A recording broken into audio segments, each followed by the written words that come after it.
Hi everybody, in this video lesson we're going to look at meiosis, which is a type of cell division. So meiosis and mitosis sound a lot alike. Well, they're both forms of cell division. We're going to talk about interphase, prophase, metaphase, anaphase, and telophase. Just like with mitosis, interphase was the cell living its life, and then prophase things got organized, and metaphase things lined up in the middle, anaphase things split apart, and telophase we ended up with two cells. Meiosis is going to be very similar, but we are going to be making different types of cells. So when we look at our bodies, we have what we call body cells, which are also called somatic cells or autosomes, and we have sex cells. Basically, a body cell is any cell in your body that's not an egg or a sperm. So in the case of these somatic cells, they have two of each type of chromatid. Remember, we talk about genes kind of like being a recipe. Well, remember you had to get part of that recipe from your mom and part of that recipe from your dad. These are what we call diploid cells. Di means two. So I always remember it this way. Like I said, if you think of a recipe as having two parts, you have the part that gives you the ingredients and you have the part that tells you the instructions, and you have to have both of those parts to make the recipe. Well, in the case of diploid cells, they have both parts. They have all the genetic information they need to make all the proteins that they can eat. So diploid cells are our body cells, things like hair cells, skin cells, or plant cells, or fungal cells. That's different from gametes. Gametes are also what we call sex cells. They only have one chromatid or chromosome. So these guys are haploid. Think of hap as being half, meaning they only have half the recipe. This is why egg and sperm have to come together in sexual fertilization, because the egg has half the recipe, the sperm has half the recipe, and they have to come together to make the complete recipe. In the case of humans, our diploid number is 46, and our haploid number is 23. So our body cells have 46 chromosomes in them during cell division. That means they're diploid. They have both parts of the recipe. So our body cells can make all the proteins that they need. Egg and sperm are haploid. They only have half the recipe. Egg and sperm are born with proteins, but once they use up those proteins, they're not able to make more because they're missing half the recipe. So when we look at mitosis, mitosis creates clones. They're going to create body cells. We start with a cell that has 46 chromosomes. We end up with cells that have 46 chromosomes. Meiosis is a little bit different because meiosis has to half the recipe. So meiosis is going to create sex cells. It's going to have interphase, prophase, metaphase, anaphase, telophase. And those steps have to be very similar.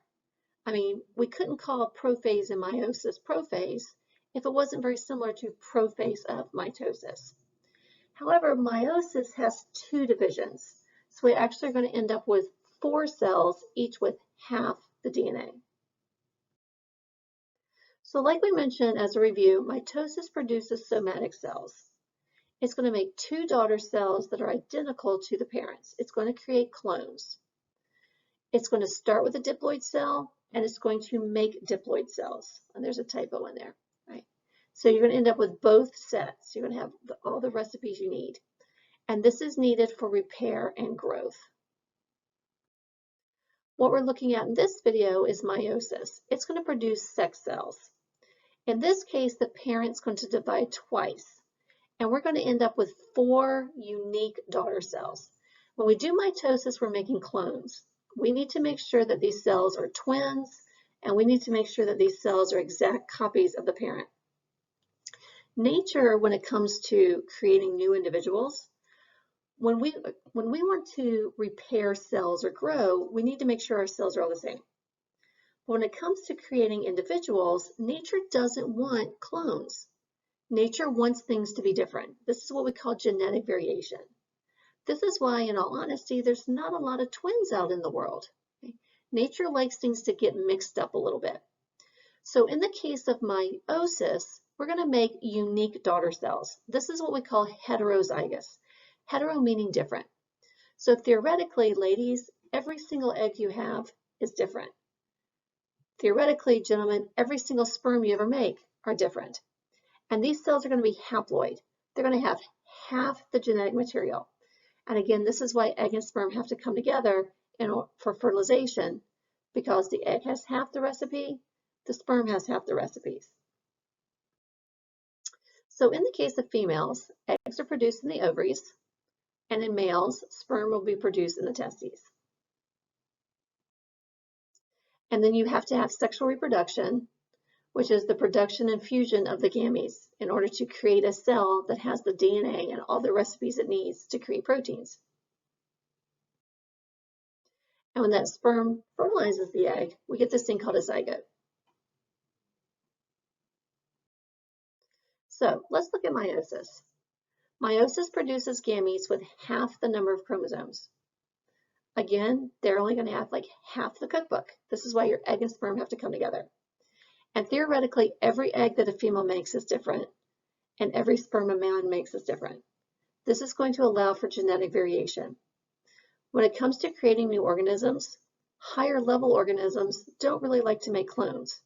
They want everything to be a little bit different, because as evolution takes place, nature can change, and if we were all clones of each other, we could all get wiped out at one time. So we need to look at the stages of meiosis. Meiosis has two separate divisions, what we call Meiosis I and Meiosis II. They still both have a prophase, they both have a metaphase, they both have an anaphase, and they both have a telophase. Just like with mitosis, prophase is going to be an organizational stage. Just like mitosis, metaphase, things are going to line up in the middle. Just like mitosis and anaphase, things are going to pull apart. And just like mitosis and telophase, the cell is going to split into new cells. So in the case of Meiosis I, this is going to be the first division. Now, interphase is interphase. Doesn't matter if we're talking about mitosis, doesn't matter if we're talking about meiosis. In interphase, the cell is going to live its life. But in the case of the ovaries and testes, they have cells whose only job is to go through meiosis. Now, ladies, you made all the eggs you're ever going to have before you're born. Gentlemen, you don't start making sperm until you hit puberty. But we have these cells inside of our ovaries and testes whose only job is to create our sex cells, to create our gametes. So they do have an interphase, just like mitosis. In interphase, they're still going to have a G1. The cell is still going to grow. They're still going to have an S1, which is the synthesis phase. And remember, that's where our DNA is copied. And they're still going to have a G2 phase, which is where the cell is now twice the size, and it's kind of like a checkpoint to make sure if it's ready to go. Well, remember in remember right after interphase comes prophase. And prophase is this organizational stage. Well, when we talked about mitosis, we mentioned in prophase, the nucleus disappears. That's like taking the junk drawer and dumping it on your bed. Or taking your sock drawer, you're trying to get stuff organized and dumping it on your bed. Or you're going through your clothes in your closet and you pull the clothes out of your closet and you lay them around so you can take a look at them. Well, in the case of mitosis and meiosis, they both have a prophase. And in both cases, it's the organizational period. But prophase I is what makes meiosis different. Now, this slide only talks about differences between mitosis and meiosis. But remember just a few things you probably want to jot down. In prophase I, the nucleus is still going to disappear. In prophase I, the spindle fibers are still going to show up. And in prophase I, our chromatin will uncoil and condense into our chromatids. And our two matching chromatids, if you remember, come together to form our chromosomes. Now, that's the same thing that happens in prophase of mitosis. The nucleus disappears. So that's like taking your sock drawer and dumping it out on your bed. Because remember, we need to spread things out. We need room to check. Our chromatin become chromatids, which form chromosomes. That would be like you taking your socks and you lay them all out on the bed. So when your socks are jumbled up in your sock drawer, that's chromatin. When you dump them out on the bed and you start to spread them out so you can see what you got, that's chromatids. And when you find your matching socks and you put them together, that's your chromosomes. So it'd be like you putting your black socks together, your red socks together, and your yellow socks together. Also in prophase 1, remember the spindle fibers are going to start to form. The centrioles down here will begin to move to opposite ends of the cell, and they're going to start throwing out their fishing line. There are fishermen. Now, prophase 1 is the main difference between mitosis and meiosis, because we need crossing over to occur. Crossing over is when chromatids basically swap genetic material. Well, in mitosis, does this happen? Yes, it probably does. But if you swap black thread with black thread, it's still black thread. It's not going to make a difference. So what happens in the case of prophase 1, as you can see in these pictures, two chromosomes that are very much alike will pair up, and they will form what's called a tetrad. Tetra meaning 4. They have 4 legs. They're going to form this thing called a tetrad, and this will allow them to start to swap genetic material.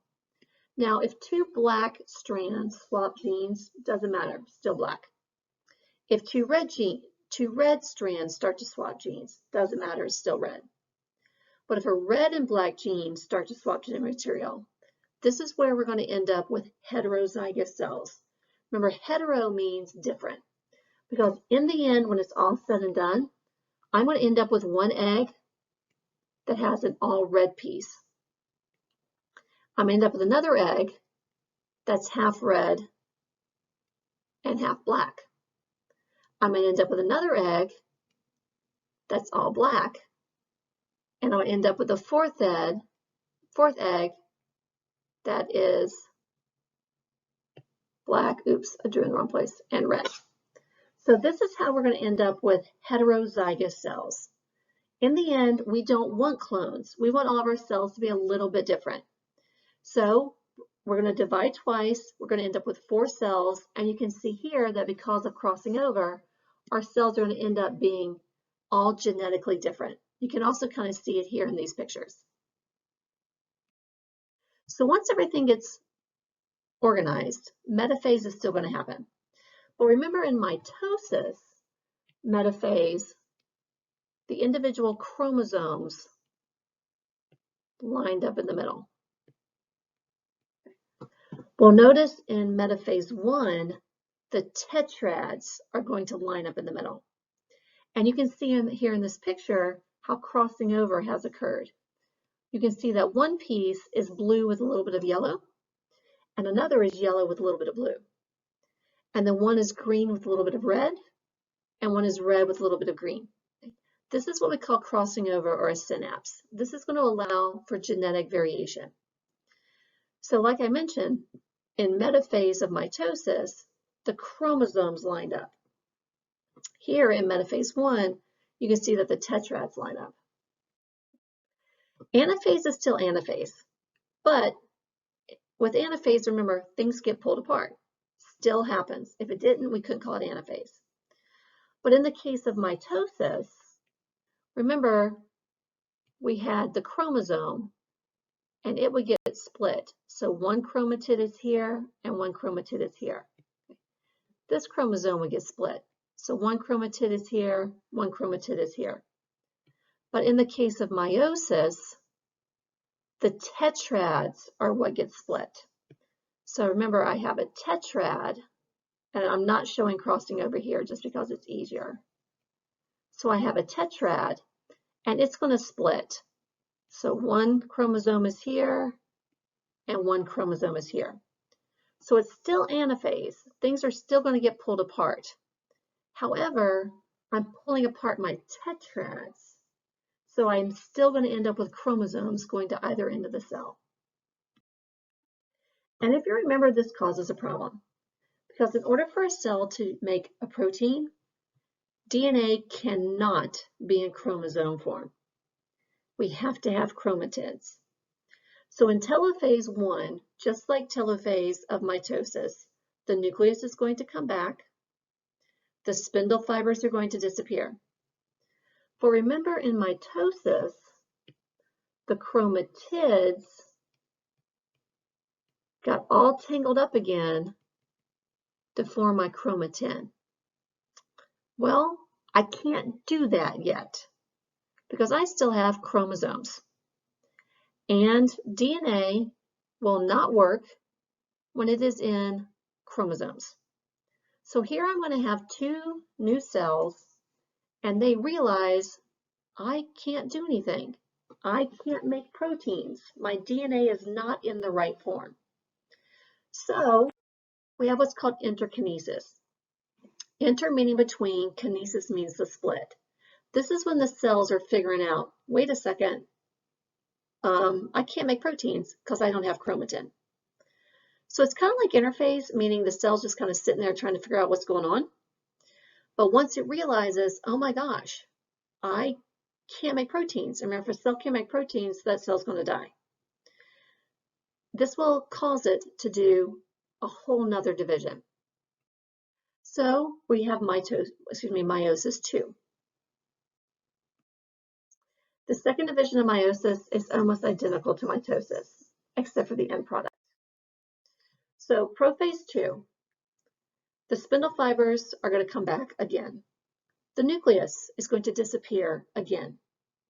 But I don't have to make chromosomes, I already have them. Metaphase II, just like metaphase of mitosis, the sister chromatids line up at the equator. Looks just like a picture of metaphase in mitosis, other than the color coding. Anaphase, things are still going to pull apart. And notice, now my chromatids are separated. And in telophase 2, my spindle fibers will break down again, the nucleus disappears again, and my chromatin can form again.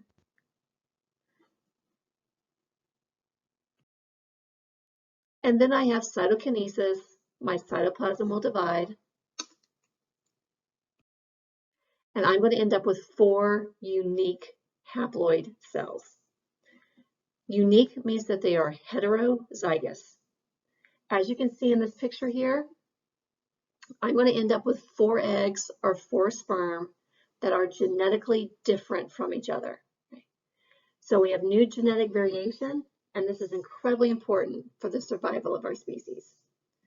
So if you know mitosis, you know most of meiosis. In prophase, the spindle fibers are still going to show up. The nucleus is still going to disappear. The chromatin become chromatids, which become chromosomes. Just in prophase 1, we go a little step further with tetrads. The main difference between mitosis and meiosis is going to be what happens in prophase 1.